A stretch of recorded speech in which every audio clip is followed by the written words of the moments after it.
Qizlarjonlar, o'zim ham qoyil qolib ketyapman. Shunaqa krasota kiyim olib kelganimga, qizlar qaranglar. Naturalniy xibelyondan mana shunaqa chiroyli, shikarniy vaydot deb boradigan sarafan va ustini sarafanimiz lyamочка bo'lgan hisobiga ustini yopib turadigan komplekt pidjagi bilan qizlar qaranglar. Что за красота? Mana bu sarafanni qaranglar, nima deyapti qizlar, qaranglar. İçidagi sarafani yuqa marlyovka qizlar. Tepasidagi pidjagi lyon. Pidjagi mandaqa ustiga tushib turadigan sarafanni fasonini qaranglar, qanaqa go'zal qizlar.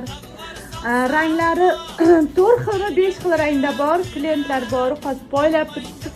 Yeching biz kiyib ko'ramiz deb. Lekin narxlarini ham qoyillatib qo'yib qo'yganmiz qizlar. 550 mingga, qizlar 550 mingga lyon pidjak. Plus sarafan. Nerealniy arzon qizlar, sarafanni fasonini qaranglar, qanaqa chiroyli. To'yga ham shikarniy qilib kiyib, keyin ham mazza qilib, jonona bo'lib kiyib olsanglar bo'ladi. Razmerlari standart 44 dan 52 gacha keladi. 54, 56 ga kichkina qizlar. Aloqaga chiqinglar. Mana shunaqa krasotamiz sotuvda meni qirolichalarim uchun kutib turibdi.